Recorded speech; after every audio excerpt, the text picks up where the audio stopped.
पांचजन्य के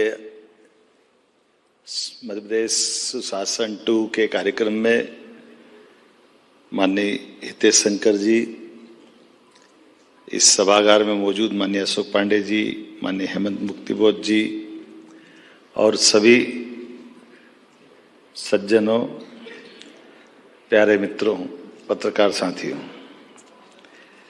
ये सही है कि इस कार्यक्रम में मैं सच्चे अर्थों में अतिथि हूँ, क्योंकि आज मेरा जो कार्यक्रम घोषित हुआ उसमें ये धीरे से कट गया था, लेकिन मन यही अटका हुआ था, तो कैसे भी करके आपके बीच आने का जरूर भाव था, तो हितेश जी से बात हुई। लेकिन ये हमारे लिए पांचजन्य के विचार परंपरा का, वैसे तो परमात्मा की लीला है। ये पांचजन्य का उद्भव भी जहाँ से हुआ है, ये उद्भव भगवान कृष्ण की 5000 साल पहले वर्तमान के सौराष्ट्र और हमारी जो द्वारका है, वहाँ पर उस असुर को मारने के बाद राजा रेवत ने पांचजन्य जो दिया, भगवान को 2 चीज जीवन भर उनने अपने शरीर के साथ रखी। एक हमारे लिए परशुराम जी ने जो उनको सुदर्शन चक्र दिया, और दूसरा जो पांचजन्य मिला। इसको ऐसे भी समझ सकते हैं कि कंस को मारने के बाद भगवान का वो विराट व्यक्तित्व जो आया, वो तो अपना सांदीपनी आश्रम से गूथा गया था। 64 कला, 14 विद्या, सभी वेद, पुराण, उपनिषद सबसे निष्णात होकर के भी कर्म क्षेत्र के लिए जाने के साथ 2 चीजों से व्यक्ति का व्यक्तित्व हमेशा, तो पांचजन्य से और सुदर्शन चक्र से, भगवान अगर दोनों हाथ से अगर दाएं बाएं हो जाए तो भगवान कृष्ण की पहचान ही अलग हो जाती। हमारे लिए सौभाग्य की बात है, पांचजन्य ने वो 5000 साल पुरानी परंपरा, जिसमें समय के पहले शंखनाद करके सामने वालों को सावधान भी करे और धर्म मार्ग की जय के लिए सदैव आह्वान भी करे, इस नाते से मैं बधाई देना चाहता हूं। वास्तव में पांचजन्य अपनी जो भूमिका अदा कर रहा है, किसी भी काल, किसी परिस्थिति में, किसी की सत्ता हो, कोई की व्यवस्था हो, पांचजन्य की भूमिका सदैव धर्म मार्ग पे चलने की है। और इस तमाम प्रकार के आकर्षण की, पत्रकारिता की व्यवस्थाओं में तमाम प्रकार के बहुत अच्छे लोग भी हैं, लेकिन निस्वार्थ भाव से विचार व्यवस्थाओं के लिए पांचजन्य ने प्रारंभ से जो अपनी पहचान बनाई, वो पहचान हमारी बहुत लंबी विरासत है, जिस विरासत के आधार पर जवाबदारियां भी बड़ी बड़ी थी, लेकिन उस जवाबदारियों को निभाते हुए न केवल उस गौरवशाली विरासत को गर्व करने का मौका दे रहा है, बल्कि हितेश जी के साथ, और आज भी वो पूरा पांचजन्य उसी कलेवर में, उसी आनंद के साथ पूरे देश में और दुनिया में पहचान बना रहा। डिजिटली भी मैं बधाई देना चाहता हूँ। अपनी व्यवस्थाओं के बलबूते पर आज के इस चुनौती भरे माहौल में, जब सत्ता की व्यवस्था और व्यवस्थाओं के आधार पर हमारे दायरे भी होंगे, हमारी बातें भी होगी, हमारी सारी व्यवस्थाओं के बीच योग्य प्रकार से मार्ग निकालना, तो जब मध्य प्रदेश की बात आती तो मैं मान के चलता हूं कि आपने वो लघु फिल्म तो बताई दी, हमारे ऐसे कार्यकर्ताओं को भी सहेज कर, समेज करके, जिस प्रकार से हम अपनी सत्ता की व्यवस्था केवल सत्ता के लिए नहीं, सत्ता के माध्यम से व्यवस्थाओं में बदलाव करके आम से आम जनता के सुख के लिए जो जो कर सकते हैं, उस दिशा में लगातार चलने का हमारी सरकार ने भी प्रयास किया है। मुझे ऐसी कई सारी बातों को कहने के लिए लंबा समय लगेगा, लेकिन छोटी छोटी कुछ बातें करके ही मैं अपनी बात खत्म कर लूँगा, क्योंकि मूलतः मैं आकर के आपके बीच उपस्थित ही रहना चाहता था। मुझे इस बात का आनंद भी है कि हमने अपने इस मार्ग को, इस सरकार की व्यवस्थाओं को जब बनने के बाद कदम बढ़ाना प्रारंभ किए, तो राज्यों के साथ पड़ोसी राज्यों के लिए एक देश के अंदर ये गलत परंपरा थी कि राज्य की व्यवस्थाओं के जो परमात्मा की दी हुई प्राकृतिक संपदा हमारे पास है, जल, जंगल, जमीन, ये जो हमने कल बिरसा मुंडा जी के माध्यम से जो सीखा है, 20-25 साल से राजस्थान के साथ पार्वती काली सिंध चंबल योजना का हमारा पानी के बंटवारों को लेकर के मुकदमा चल रहा, हाई कोर्ट, सुप्रीम कोर्ट। तो हमने कहा ये कैसे हो सकता है, राजस्थान भी तो हमारा ही भाई है। अब ये बात सही कि राजस्थान में जल की कठिनाई ज्यादा है, तो हमारे पास जल की संपदा 250 से ज्यादा नदियां हैं, नदियों का मायका है मध्य प्रदेश।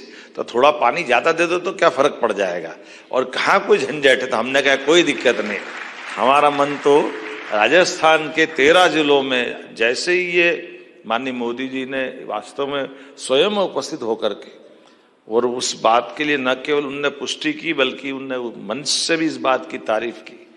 ये आज का समय, बोले ये हमारे दल की सरकार बनने के बाद दृष्टिकोण क्या होना चाहिए, ये दृष्टिकोण वर्तमान में देश के आधार पर दिखाई देगा। जब दूसरे दलों की सरकारें होती तो राज्य के अंदर एक ही कांग्रेस सरकार थी, लेकिन कांग्रेस की सरकार में कर्नाटक, तमिलनाडु, आंध्र और आपस में उनके किस प्रकार के संबंध होते हैं। लेकिन हमारे दलों के अंदर परस्पर भाईचारा कैसे हो, परस्पर सौहार्दपूर्ण संबंध कैसे बने, एक दूसरे के राज्य की बेहतरी के लिए। तो केवल वो नहीं, फिर केन बेतवा एक हमारा ताप्ती मैया के साथ जुड़ रहा है, अभी चित्रकूट की तरफ भी कदम बढ़ रहा है। हमारी मंदाकिनी में केन बेतवा का जो पानी आएगा तो वास्तव में वो क्षेत्र भी अलग प्रकार से हो जाएगा। इतना ही नहीं, अपने यहाँ कुलपति से कुलगुरु की यात्रा भी सरकार के माध्यम से ही मैं बधाई देना चाहूंगा कि ये एक शब्द कहाँ से कहाँ पलट देता है। नहीं तो वाइस चांसलर अंग्रेजी में तो वाइस चांसलर है, मैं तो समझ नहीं पाता हूँ कि उस वाइस चांसलर का हिंदी अनुवाद करो तो क्या निकलेगा भगवान जाने। लेकिन जो कुलगुरु के पीछे का जो आनंद है, जैसे हम गुरु पूर्णिमा मनाते हैं, तो गुरु पूर्णिमा अदरवाइज वो गुरुजी में स्कूल शिक्षा में खत्म कर देते थे। उन्होंने कहा उच्च शिक्षा में तो सवाल ही नहीं उठता, ये कहाँ से गुरुजी। तो गुरुजी कौन से होते, ये बड़ा संकट है। जो हमारा अपना जो उत्सव होते हैं और उत्सव के जो आनंद आते हैं, वो तो रक्षाबंधन से लगा करके गुरु पूर्णिमा तक और मकर संक्रांति से लगाकर, इसका जो अपने त्योहारों को सरकार के माध्यम से समाज के साथ, सरकार समाज से निकल के तो बनती है, तो सरकार उत्सव मनाए दूर से, ऐसा कैसे हो सकता है। तो वो तो उसका भागीदार होना चाहिए ना। तो हमारे जितने भी उत्सव है, त्योहार है, पर्व है, ये प्रत्येक आनंद के हैं। तो इसे छोटे छोटे कई प्रयोग हमारी सरकार ने भी किए, जिसके आधार पर अब जैसे गीता जयंती है, तो अब गीता जयंती सरकार को क्यों नहीं मनाना चाहिए। तो गीता जयंती भी मना रहा और गीता भवन भी बना रहे हैं पूरे प्रदेश के अंदर। हमारे अपना तो संबंध सांदीपनी आश्रम के कारण से गीता जी से ज्यादा ही है। अगर कंस को मारने के बाद भगवान कृष्ण सांदीपनी आश्रम नहीं आते तो पता नहीं क्या होता, मैं तो उस पर ज्यादा नहीं जाना चाहता हूँ। लेकिन सांदीपनी आश्रम में आने के बाद 64 कला, 14 विद्या, सारे वेद, जो मैंने प्रारंभ में बात कही, एक विद्यार्थी के जीवन में कितना बदलाव आता है और शिक्षा क्या महत्व रखती है, ये उसी से तो रेखांकित होता है। और एक तरफ जब हम इसकी बात कर रहे हैं तो ऐसे कई और बहुत सारे चीजें भी चला रहे हैं, जैसे सौर आधारित ऊर्जा। अपना तो सौर मंडल में नवग्रह में सूर्य आधारित तो संस्कृति है, और ऐसे में हमने कहा कि किसानों के लिए नवकरणीय ऊर्जा के बलबूते पर उनके अपने किसानों के 32 लाख किसानों के लिए हमने तय किया है कि वो अपने सोलर पंप खुद लगा करके बिजली विभाग से अपनी आत्मनिर्भरता बना लें, उनको कोई जरूरत नहीं। और इसके आधार पर हमारी जो लगा 18-20 हजार करोड़ की सब्सिडी है, वो बजट में भी हम उस काम को विकास के मामले में लगाएंगे। ऐसे कई प्रयोग हमने किए, जिसके आधार पर ये पूरे देश का नया मॉडल बना है, जिसपे हम चल रहे हैं। आज रोजगार आधारित काम की बात अगर कर रहे हैं तो रोजगार में हमारा कृषि की विकास दर बहुत अच्छी थी, लेकिन कृषि की विकास दर से हमारी अर्थव्यवस्था में उद्योग आधारित जो वर्तमान की रचना है, और उद्योग में भी केवल हेवी इंडस्ट्री नहीं, हेवी इंडस्ट्री के साथ एमएसएमई और एमएसएमई से भी नीचे लघु कुटीर उद्योग, इसलिए रोजगार परक उद्योग जो चले। तो रोजगार के लिए जैसे हमारे पास अड़ोसी पड़ोसी देशों में देखने को मिल रहा है कि आबादी होती है तो आबादी को भी काम से लगाया जा सकता है। इसलिए भावांतर के बलबूते पर हम अगर बहनों को घर में नारी सशक्तिकरण योजना के माध्यम से हम इस दिशा में आगे बढ़ रहे हैं कि आज हमने उनको घर में जोड़ा है, लेकिन हमने कहा कि आप 1,500 3,000 की बात मत करो, आप प्रति बहन 5,000 रुपया महीना सरकार आपको 10 साल तक देगी, कारखाने वालों को बाकी का वो मिला ले, तो हमारी बहनों को 10-12,000 14,000 20,000 तक मिलना चाहिए।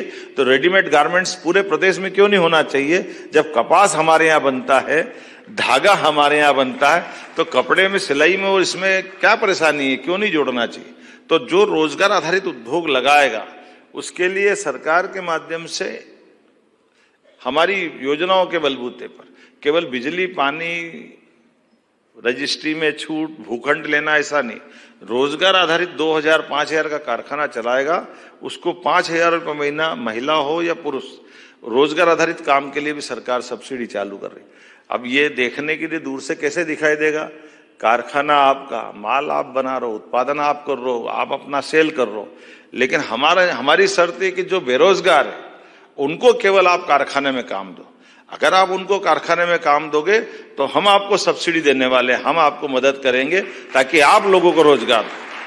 ये हम अपने व्यक्ति को काम से लगा करके उसकी काम की कीमत भी करा रहे हैं, और सरकार की भावना रोजगार आधारित कामों को बढ़ावा देने की है।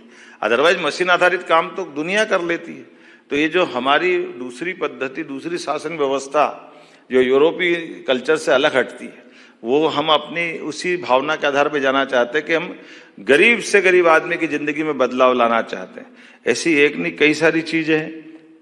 हमने नदी जोड़ों की बात करी, तुअर दाल पर टैक्स लगता था, अब अपने यहाँ तुअर कम होती है, अरहर की दाल तो महाराष्ट्र से आती है। अब महाराष्ट्र की मंडी अलग टैक्स लगाए, फिर यहाँ आए तो यहाँ अलग टैक्स हो, इसके चक्कर में तुअर के कारखाने बंद हो रहे। तो हमने कहा नहीं, तुअर दाल तो वास्तव में पौष्टिक है, ये हमारे लिए वास्तव में विटामिन का काम करती, इसलिए ये चीजों से जितना अच्छा हो सकता है ऐसी एक नहीं कई सारी चीजों को करने का प्रयास किया। भावांतर स्कीम का ये भी देश में नवाचार है, नया प्रयोग है। यद्यपि माननीय नरेंद्र मोदी जी, माननीय प्रधानमंत्री जी ने 17-18 में इस योजना को लागू कर दिया, लंबा टाइम निकल गया, लेकिन जो कठिनाई दिखती है, एमएसपी पे खरीदने का अच्छा सिस्टम चालू हुआ, लेकिन एमएसपी पे माल सरकार तो खरीद लेती है, फिर उसको अपने गोडाउन में रखवाना, तुलवाना, सामान के लिए और संभालने के लिए, ट्रांसपोर्टेशन के लिए 2-4 साल रखो तो भाड़ा 2-5। मैं बैठा तो हमने तय कर लिया कि किसी भी हालत में 10 साल, 5 साल, 15 साल माल डला तो डला, वो मालूम पड़ा कि धीरे धीरे कीड़े ही खा गए पूरे, तो वो कहाँ गया माल? बोले हो गया वो तो पूरा, फालतू में काहे का भाड़ा दे रहे हैं। हमने तय कर दिया इस सीमा के बाहर नहीं जाना चाहिए, और अब तो ये तय किया भावांतर से वो अपने ढंग से बेच ले। तो आज अकेला बताना चाहूंगा कि हमारे अभी आज सोयाबीन का अगर हमने भावांतर का रेट दे रहे हैं तो लगभग 4,000 के आसपास में हमने अपनी किसान को उपज बेचने का मॉडल रेट तय करवाया। तो 5300-2800 का भाव था, तो 4,008 का रुपया उसको मॉडल रेट में गया, तो 1,320 रुपया प्रति किसान को हम दे रहे हैं। लेकिन ये भी बड़ा आनंद है कि इसमें मोदी जी 800 रुपये मिला रहे हैं, 500 रुपये हमको लग रहा है, लेकिन केवल इतने ही बताना चाहेंगे कि अगर ये हम अपना पूरा माल अपन एमएसपी पे खरीदते तो हमको 2,000 करोड़ रुपया भाड़े के लिए रखना पड़ता अलग से, जो पूरा बच रहा है। तो सरकार 1-1 रुपया बचा करके बजट का उपयोग जनता के कल्याण के लिए करे, विकास परक व्यवस्था के लिए करे, सुशासन के लिए करे। मुझे गर्व है कि पूरे देश में एकमात्र राज्य अपना मध्य प्रदेश है जो इस दिशा में आगे बढ़ा, जो बाकी केस स्टडी बन करके पूरे देश से भारत सरकार ने भी दल भेजा है, और 5 राज्यों के लोग अलग अलग प्रकार से हमारी इन व्यवस्थाओं को समझने आए। रीजनल इंडस्ट्री कॉन्क्लेव, जीआईएस अकेला एक ही इंदौर में हो रहा था, कई साल से होता था। हमने कहा राजधानी तो 56 में बन गई, तो यहाँ क्यों नहीं कर रहे? राजधानी है, नया होना चाहिए। मुझे गर्व है कि यशस्वी प्रधानमंत्री पहली बार एक दिन पहले आकर के हमारे ऐसे जीआईएस में भी शामिल हुए, और 30 लाख करोड़ के निवेश के बड़े कामों के साथ, और ऐसे एक नहीं, उसके साथ साथ जो हम अपनी इंडस्ट्रियों की जिस दिन की हम अपने भूमि पूजन लोकार्पण करा रहे हैं, तो लगभग आज की स्थिति ये है कि हमारे पास अधिकांश स्थान पर लगभग 8 लाख करोड़ के निवेश के प्रस्ताव जमीन पे उतार करके 6 लाख के तो भूमि पूजन लोकार्पण करके हमने उस पर काम चालू करा दिए।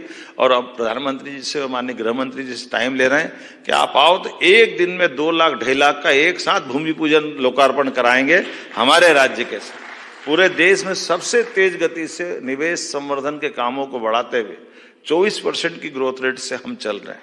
ऐसे एक नहीं, लक्ष्य भी ऐसे तय कर लिया कि सरकार बैठेंगे, सरकार में बैठे तो ठीक है, लेकिन सरकार के माध्यम से योजनाओं को बंद नहीं करेंगे, लेकिन जो चली हुई योजना के अलावा हमारी ग्रोथ को कितनी तेजी से ले जाएंगे, तो बजट को 5 साल में डबल करेंगे।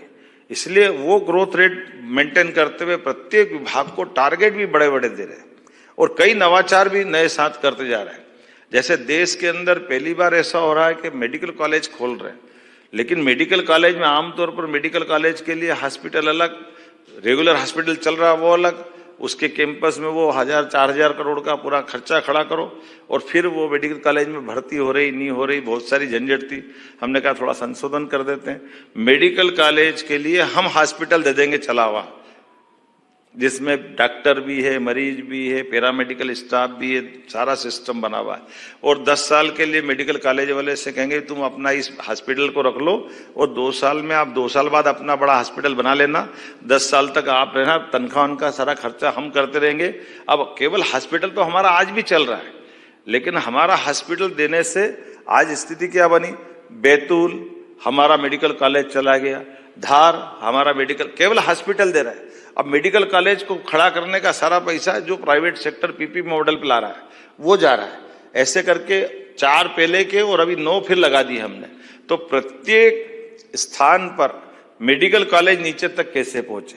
एग्रीकल्चर कॉलेज, कृषि आधारित हमारा राज्य है, तो कृषि आधारित राज्य के अंदर पहले केवल कृषि आधारित एक विषय का, एक कोर्स का एक कॉलेज खोलो। 2 यूनिवर्सिटी हमारे पास थी, ग्वालियर में और जबलपुर में। हमने कहा इसके बजाय सारे विश्वविद्यालयों के अंदर बीएससी एग्रीकल्चर खोलो।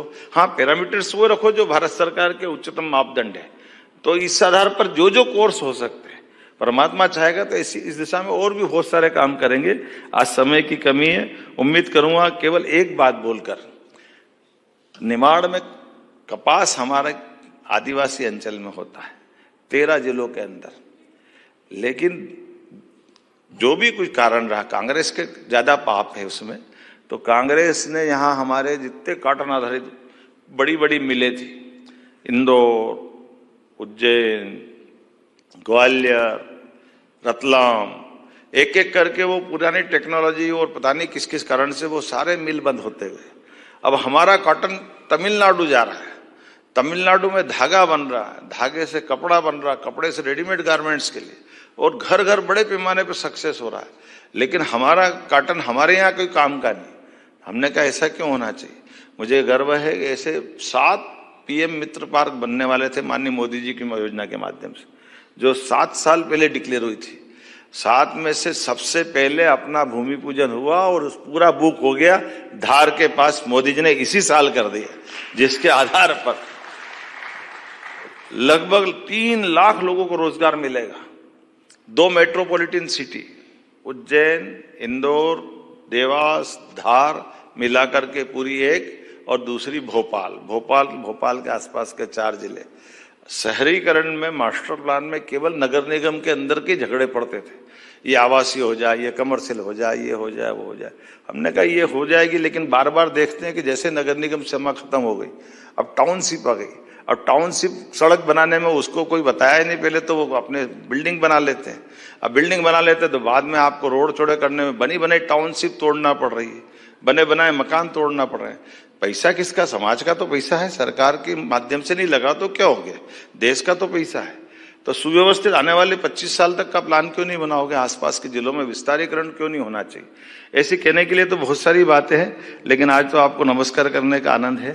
मैं आज आपसे बात करने आया हूँ, इन्वेस्टर समिटों के माध्यम से भी लगातार हमने अपने न केवल राज्य के अंदर छोटी छोटी संभाग केंद्र को इकाइयां खड़ी करी। कभी सोच नहीं सकते थे कि नर्मदापुरम में कोई इंडस्ट्री का एन्क्लेव होगी। शहडोल का तो सवाल ही नहीं, सागर में गए तो उनको आश्चर्य लग रहा, सागर में क्या हो रहा है, सागर में क्या कोई देता था क्या। लेकिन आज सागर में कारखाना भी, कौन सा कारखाना, 12-32-16 ये जितने हमारे दूसरे प्रकार के कितनी सारी इंडस्ट्रियां लग गई एक एक जगह पर, कहीं सोच नहीं सकते। और मैं समझता हूं कि ये जो भोपाल की झील है, तो जरूरी थोड़ी कश्मीर की डल झील का आनंद है, यहाँ भी शिकारे बुला रहा है, यहाँ भी आनंद आएगा। ये भोपाल के अंदर इतनी बढ़िया हमारा बड़ा तालाब, इसमें इससे अच्छी क्या बात होगी। ऐसे ही जब राजधानी बनती है तो राजधानी की पहचान देश की संस्कृति से जुड़ के होना चाहिए। तो हमने कहा कि राजधानी के लिए, राजधानी तो प्रदेश पे गौरव करती है, तो हमने कहा एक द्वार अब राजा भोज के नाम पे बनेगा, एक द्वार राजा विक्रमादित्य के नाम पे बनेगा, एक भगवान कृष्ण का संबंध मध्य प्रदेश से आता है, एक भगवान राम के बिना चित्रकूट का धाम कैसे जाना जाता है। भगवान ने अयोध्या भले ही छोड़ी लेकिन 11 साल चित्रकूट में आए, चित्रकूट के घाट पे भई संतन की भीड़, तुलसीदास चंदन घिसे तिलक दे रवि, तो क्यों याद नहीं होना चाहिए। तो हमने कहा ये 7 अलग अलग रोडों पे 7 द्वार बना करके इस राजधानी का गौरव बढ़ाएंगे, ताकि एहसास हो कि हम कहाँ आ रहे हैं, कैसे जा रहे हैं।